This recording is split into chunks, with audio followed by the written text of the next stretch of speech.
Et bonsoir et bienvenue à toutes et à tous. Alors l'adolescence, les changements hormonaux apportent avec eux leur lot d'émotions. Face à un tempérament à fleur de peau ou au contraire plus agressif, les parents ne savent pas trop quelle attitude adopter. Alors justement, pour mieux comprendre toutes ces émotions en ébullition et peut-être aider nos ados à mieux les gérer, on en parle ce soir avec vous. Imen Bilou, vous êtes coach, consultante. Bonsoir Imen, comment ça va? Bonsoir Yasmine, merci pour l'invitation et merci surtout de nous permettre de rencontrer les parents et surtout en fait les inquiétudes des parents par rapport à la gestion des émotions de leurs adolescents. Merci Absolument. beaucoup. Nous faisons partie de cette société. Nous sommes aussi concernés par les différentes problématiques que nous traitons. Et donc vraiment, on va dire ça vient du fond. Ça vient du fond, les conseils des experts comme vous. Et puis voilà, le quotidien de tout un chacun. Alors, quand on parle de puberté, d'adolescence, on parle souvent de changements hormonaux. Or, ce problème d'émotion n'est pas forcément qu'hormonal, n'est-ce pas, Imen? Alors tout à fait. En fait, au début, on va dire qu'au début, pour revenir sur l'histoire, au début du XXe siècle, on mettait en cause à l'adolescence surtout les hormones, on va dire les hormones sexuelles, Mm. qui font qu'il y a un chamboulement, on va dire, dans la gestion du comportement, des ressentis, etc., de la gestion, de l'autorégulation. On va expliquer tous ces termes par la suite. Par la suite, on a compris que tout ne se faisait pas obligatoirement à la suite de ce flot d'hormones qui va submerger l'adolescent à cette étape de sa vie. C'est ce qui est mis en cause et ce qui est principal, en fait, l'intervention principale est au niveau du cerveau, parce qu'il y a, en fait, à cette période de la vie, à cette étape du développement de l'enfant, en fait, parce que l'adolescence, c'est une étape du développement de l'enfant, euh, le cerveau est vraiment en chantier, hein, pour appeler les choses par leur nom. C'est un chantier et du coup, il y a des zones du cerveau, des zones cérébrales qui sont développées plus vite que d'autres. Donc, ça crée réellement une forme de déséquilibre et bien entendu une sorte de...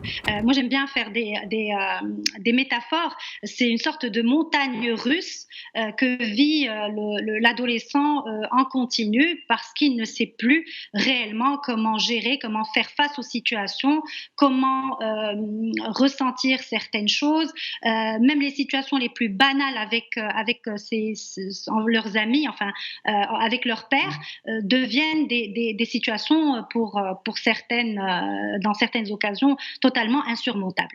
Voilà, donc c'est essentiellement le cerveau qui est mis en cause et non les hormones telles qu'on le croyait au début du XXe siècle.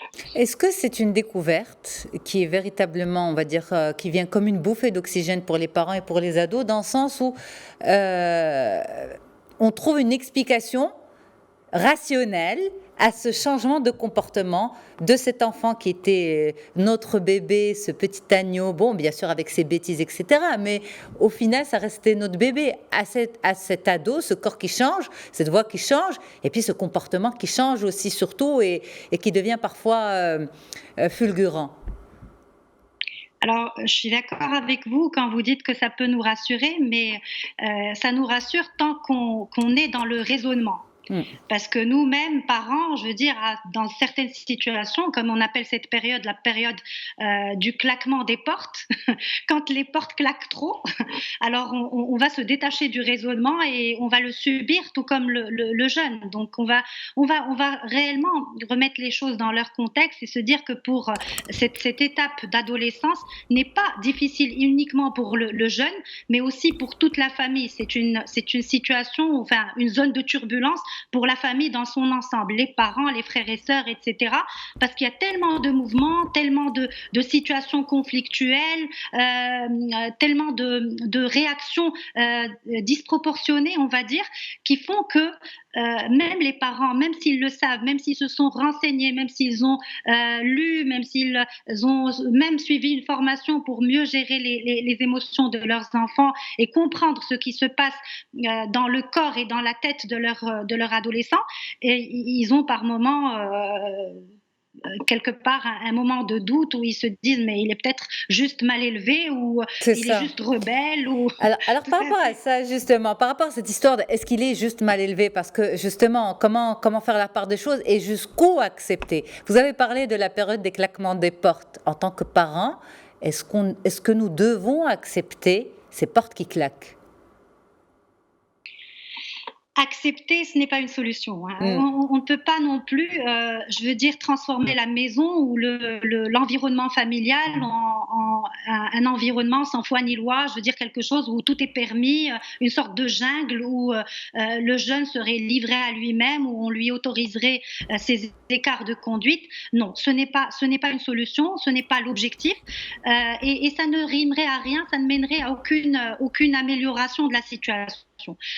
Ce qu'il faudrait en fait prendre en considération, c'est que réellement ce que vit le jeune est une situation subie, parce que bon, il faut savoir que l'adolescent, le corps de l'adolescent est le socle de cette étape de sa vie. Je veux dire que tous les changements se font au niveau du corps, donc on va être très susceptible par rapport à une remarque relative au poids, par exemple, où ils vont subir les changements trop rapides, mais aussi les changements qui tardent à venir, hein. Là, je fais un parallèle parce que les parents vont surtout prendre en considération ces changements du corps, c'est-à-dire ces petites filles qui prennent des formes, etc. Ce garçon qui a une barbe ou qui commence à changer. Alors que ce ne sont pas uniquement ces jeunes qui subissent ces transformations, mais aussi ceux qui ne voient pas les transformations arriver, Arrivé, à exact. l'instar de leurs camarades. Donc, le fait de prendre ça en considération, tous ces changements, tout ce qui est subi par leurs jeunes, leur permet de mieux comprendre, de mieux accueillir. Il faut qu'on se remette toujours à notre rôle en tant que parents. Nous sommes nous devons être quelque part, nous devons être un havre de paix, une sorte de réceptacle, mais sans pour autant justifier, aller jusqu'à s'effacer en tant qu'autorité parentale. Les accueillir et essayer d'écouter et d'échanger avec le jeune pour qu'il comprenne les conséquences de ses actes et ce que ça pourrait engendrer et comment ça pourrait impacter négativement la vie de famille. Il Hmm. faut toujours le lui rappeler et ne pas le laisser faire ce qu'il veut. Hmm. Non, ce n'est pas l'objectif, C'est pas pour répondre à l'objectif. votre question. C'est ça, c'est en effet être considéré comme des écarts de conduite. Oui, on sait que c'est à cause de tous ces changements. Oui, on sait que tu n'es pas. Mais en même temps, si on revient à cette histoire de cerveau, si on revient à cette histoire de cerveau, on sait qu'en fait le cerveau est divisé en deux parties. La partie qui à l'adolescence est déjà mûre, mature, c'est celle de l'expression des émotions. Mais celle du réglage des émotions n'est pas encore mûre. Donc, qu'est-ce qui est de l'écart de conduite et qu'est-ce qui est de l'ordre de... C'est plus fort que lui, c'est juste comme ça. Cette partie n'est pas encore capable de remplir sa fonction cérébrale. Très bien. Alors en fait, la partie dont vous parlez, à juste titre, c'est la partie préfrontale. Mm. Et cette partie, elle est responsable justement de cette autorégulation qu'on recherche. Alors si le ressenti est arrivé à maturation, c'est-à-dire qu'aujourd'hui, en étant adolescent, le jeune commence à mieux ressentir les choses, ou pas mieux, hein, pas mieux, je recadre. C'est plus de manière plus intense, c'est plus puissant. Le Mm. ressenti est plus puissant. Il n'est pas capable de raisonner de telle sorte à ce que l'émotion soit suivie d'un comportement ajusté. C'est là où l'écart se fait. Maintenant, ce qu'on pourrait quelque part accepter de la part du jeune, c'est cette réaction impulsive, c'est ce moment où il va peut-être réagir de manière automatique sans trop réfléchir. On va juste le comprendre, on va juste l'accueillir, prendre son temps pour le laisser vivre son émotion et ensuite lui dire voilà, tu as vécu ça comme ça, qu'est-ce qui s'est passé en toi, qu'est-ce que tu as ressenti.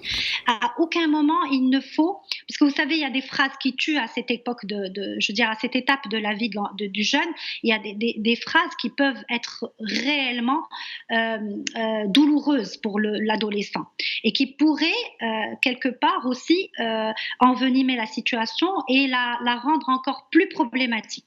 Alors ce genre de phrase, c'est je ne m'attendais pas à ce que tu sois comme ça, ou regarde ton frère comment il se comporte, pourquoi tu ne te comporterais pas comme ton frère, comme ton cousin. Ce type de phrase qu'on pourrait dans un élan de bonne foi. On essaye de gérer avec le jeune, essayer de lui donner un exemple pour l'aider à aller vers la solution. Et non, ça a un effet, au contraire, ça a un effet contre-productif. On va le remarquer à ce moment-là, si on lui donne ce genre de réaction, ce genre de feedback, il va plus se fermer, il va les prendre comme une provocation. Alors, le jeune, ce genre de phrases, il va les recevoir, les percevoir comme des provocations qui vont lui permettre ou l'autoriser d'avoir des réactions encore plus violentes et plus agressives. Alors, vous voyez un peu, c'est des ajustements à faire. C'est ça. En fait, quelque part, comprendre ces réactions impulsives, essayer de l'écouter, de le comprendre et de lui expliquer quelles pourraient être les conséquences et l'aider à trouver des solutions. Parce que le mettre face à sa situation ou à son manque ou à sa défaillance ou son déficit, ce n'est pas suffisant. Il faudrait lui expliquer voilà ce que ça représente en termes de conséquences et qu'est-ce que tu penserais de telle solution? Je te donne cette piste. Est-ce qu'on essaye de faire comme ça, etc. Ça, c'est très, très important dans un cadre de bienveillance. Absolument. Et c'est le mot, absolument. Vous me l'ôtez de la bouche, Iman, dans un cadre de bienveillance. Parce que c'est bien d'avoir des parents bienveillants, c'est bien d'avoir des parents outillés, mais on sait véritablement que ce n'est pas le cas de tous les foyers. Tous les adultes, même parents, ne sont pas forcément bienveillants vis-à-vis d'eux-mêmes, vis-à-vis de leurs enfants, croyant bien faire parfois, vous l'avez dit tout à l'heure, croyant bien faire, mais cette bienveillance, cette intelligence émotionnelle manque aussi à de nombreux parents, ce qui envenime aussi la relation, n'est-ce pas? Alors, ça envenime la relation parce que, comme vous le dites si bien, ce n'est pas forcément de mauvaise foi. Ces parents ont des casseroles qu'ils traînent derrière eux, forcément, du fait de leur éducation, de leur vécu, de leur référence, mais aussi parce que, quelque part, ces parents, dans la perception de l'émotion dans sa globalité, si on veut aller dans une explication, bref, mais juste pour éclairer davantage le sujet, on parle d'émotions de base. Et on va parler de joie, de tristesse, de colère, de peur. Enfin, je me limite à ces quatre. Si, quand on va parler à ses parents, à la majorité des parents que je reçois, moi par exemple au cabinet, quand je leur parle, ils me disent, bon, les émotions négatives et les émotions positives. Il n'y a pas d'émotions négatives. Déjà, cette perception est erronée à la base et fait que le parent ne les gère pas correctement. Quand je dis qu'une émotion, l'émotion de la peur est une émotion négative, c'est que je lui ôte son rôle. Une émotion est une alerte qui nous permet d'adopter les bons gestes pour éviter une situation désagréable. Donc, quelque part, déjà, les parents, il faut qu'ils comprennent ce que c'est que l'émotion et qu'ils travaillent sur eux-mêmes pour que la gestion soit déjà, je veux dire, bien faite et bien abordée au niveau des parents. Parce que vous savez, vous ne pouvez absolument pas transmettre quelque chose à un jeune alors que vous-même, vous n'en êtes pas convaincu ou vous la gérez pas dans une parfaite cohérence. Les jeunes ont cette facilité de repérer les contradictions chez les parents. Donc, dès qu'il y en aura, eh ben, ça va tout de suite décrédibiliser le parent et créer encore ou creuser davantage le fossé entre les deux, les générations. Donc, voilà, c'est pour répondre à votre question. Bon, c'est vrai que quand on prend en considération cette donnée-là, que toutes les familles ne sont pas, on va dire, tous les parents ne sont pas forcément outillés, on a mal au cœur et pour les parents et pour les adolescents. Est-ce que c'est le moment aussi d'apprendre, c'est peut-être un grand mot, mais d'accompagner ces ados à mettre des mots sur ce qu'ils ressentent. Toutes ces émotions sont exacerbées, mais ils ne savent pas forcément les décrire. Comment on peut faire pour les aider à verbaliser ce qu'ils ressentent ? Alors là, vous allez visiter encore une fois le cortex préfrontal, en fait, cette partie dont on a parlé tout à l'heure qui va toucher le raisonnement et qui nous aide à auto-réguler l'impact de l'émotion ou l'émotion dans sa globalité. Parce que, Iman, permettez-moi, on ne peut pas réguler les hormones, donc on peut réguler peut-être le cerveau. Voilà, j'essaie de trouver une solution à cette impasse qu'est l'adolescence. Tout à fait.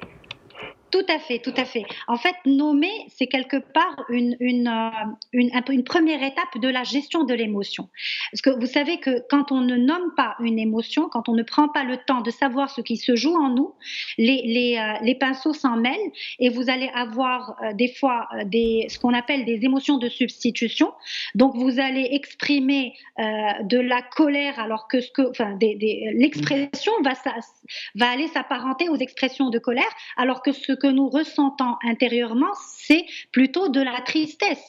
Vous savez, on a souvent ce genre de substitution émotionnelle qui se fait parce que nous n'avons pas pris le temps de nommer ce qui se joue en nous. Donc déjà intérieurement, parce que vous avez parlé de verbaliser, mais moi avant, je vais en amont de la verbalisation de nommer verbalement l'émotion, intérieurement déjà la nommer et l'identifier. D'abord identifier ce qui se joue en nous, parce que quand j'ai peur, en fait, ou que je suis en colère. Je suis en colère, ce que je dois entendre, ce n'est pas je suis en colère tout simplement, c'est qu'une de mes valeurs a été non respectée ou elle a été bafouée.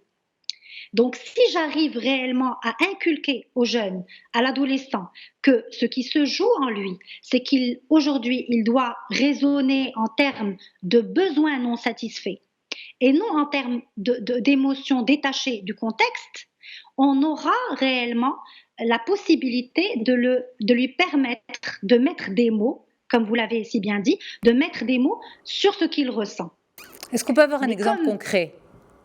Alors, tout simplement, je suis dans un cadre familial, je suis un adolescent de 12 ans, j'ai un petit frère qui s'accapare l'attention des parents et on a acheté quelque chose au petit ou par exemple on lui a laissé un écran, enfin un téléphone portable pour jouer parce que le petit jeune, il n'a pas d'examen en fin d'année, ce n'est pas une année décisive de son cursus scolaire, etc. Alors le jeune, l'adolescent va être en colère. Ce qu'il va ressentir, c'est une montée de colère, de la chaleur, il va ressentir des choses au niveau de son corps qui vont le perturber et il va en réaction crier, claquer une porte, peut-être même s'attaquer à son petit frère. Donc il y aura de l'agressivité dans sa réaction parce qu'il n'a pas pris le temps d'identifier ce qui se jouait en lui et d'identifier le besoin qui a été bafoué. En fait, la colère, elle est souvent reliée à un sentiment d'injustice. Donc si on arrive à inculquer aux jeunes et lui dire écoute, quand tu as vécu ça, qu'est-ce que tu as ressenti ? J'ai ressenti que moi j'ai le droit aussi, comme mon petit frère, de consulter mon téléphone par moment. Lui, il a le droit de le faire à longueur de journée. Moi, je n'ai même pas le droit de le voir 1 heure par jour. Je trouve que ce n'est pas juste. Et là, ce n'est pas pour lui donner raison et lui dire ah oui tu as raison donc oui on va te donner le téléphone, non, c'est pour lui dire voilà quels sont les paramètres pris en considération, peut-être modérer un peu et dire aux petits parce que ce n'est bien pour personne d'avoir un téléphone à portée de main à longueur de temps, donc modérer plus par rapport aux plus jeunes et lui expliquer que dans son cas à lui il devrait bénéficier de toute sa concentration, de ses facultés mentales, etc. pour réserver toute son énergie et sa concentration à ses études. Donc voilà comment, en le mettant vraiment, en lui permettant d'aller réfléchir à quel est le besoin qui est non satisfait, on déplace quelque part la perception de la situation et on se place automatiquement dans une vision solution plutôt que dans une vision problème. Voilà. En fait, en tout cas, ce que vous dites est très, très d'abord rassurant, ensuite apaisant. Et ensuite, il faut il faut de la disponibilité de la part des parents. Ça ne va pas dire être là toute la journée, mais en cet instant précis, être disponible en tant qu'adulte à accompagner à l'analyse de cette situation et avoir aussi beaucoup d'empathie pour ces jeunes. Merci infiniment Imen Chbilo d'avoir été en direct ce soir avec nous sur Média TV dans On se dit tous. C'est un plaisir pour moi de vous recevoir. Merci à toute l'équipe en régie. Rapidement, je rappelle à nos téléspectateurs d'aller faire un tour sur Média Podcast et de télécharger l'application s'ils ne l'ont pas encore fait. Vous y trouverez une panoplie de podcasts, des produits qu'on ne diffuse ni sur antenne radio ni sur antenne télé, uniquement en format podcast sur Média Podcast.